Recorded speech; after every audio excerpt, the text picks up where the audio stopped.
is a walkthrough for POGIL number 1 on equilibriums. So you're first going to take some moments, probably about 2 to 5 minutes, to discuss the POGIL with your group members. Once you've discussed it and come up with an answer for every scenario, you're going to go ahead and walk through the POGIL with me, concentrating on the areas that you're having trouble with.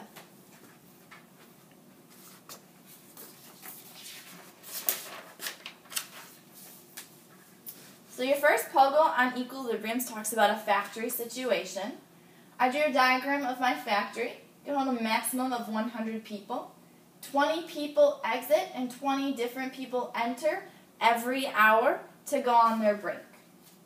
Question 1 asks how many employees move in and out of the factory building during each hour. Well, 20 move out, 20 come in, so that's 40 total people moving.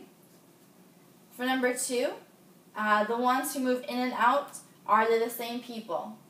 Well, the people that move out on the next time are the same ones that move in, but the people that move out each time are different. So 20 are the same from next to next reaction, and 20 are different each hour. Okay.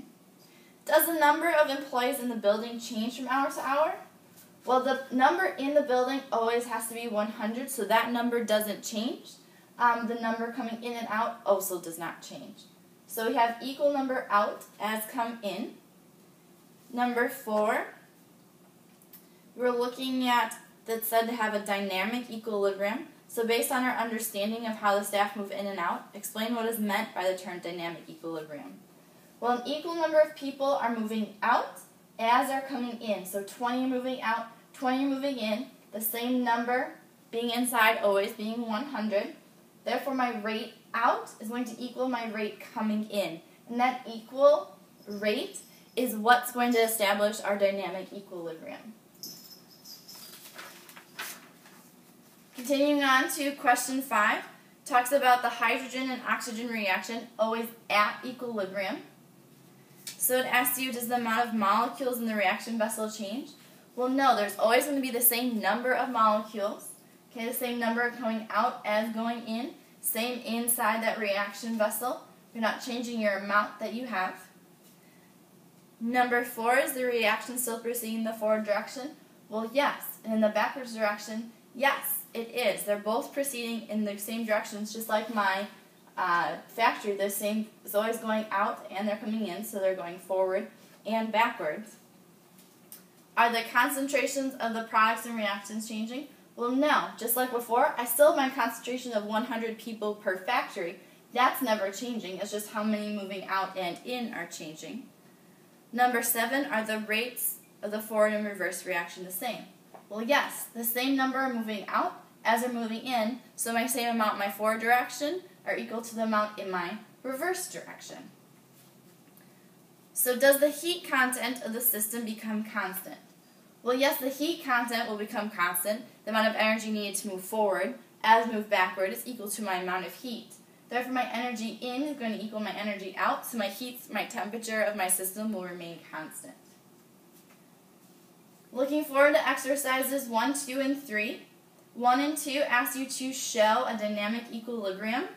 The big factor here is you're showing this double arrow between the two. And you can show the molecules in the system as you'd like, whatever makes sense to you. I just ask that you compare it with your neighbors and tell them why you chose to show it like you did, and they're going to explain why they chose to show it like they did. For aspect number 3, you're given some data. Then you're asked to graph it. And these are just examples. You're going to fill in the specifics. But you should get that nitrogen comes from the top and comes down. Hydrogen the same, although down a little further. And ammonia starts at the bottom and comes up. Notice that we're starting with products, or we're starting with reactants, but no products. Therefore, my products start at 0, my reactants start at their initial concentration of 1.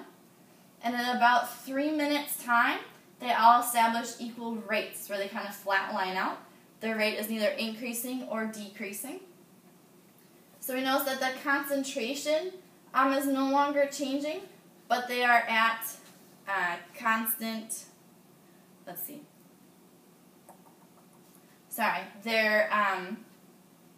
their concentrations are steady, and the concentrations of all species in the equilibrium are not equal. They're not equal, but they're at constant rates. And that's what's important, not what their concentration is.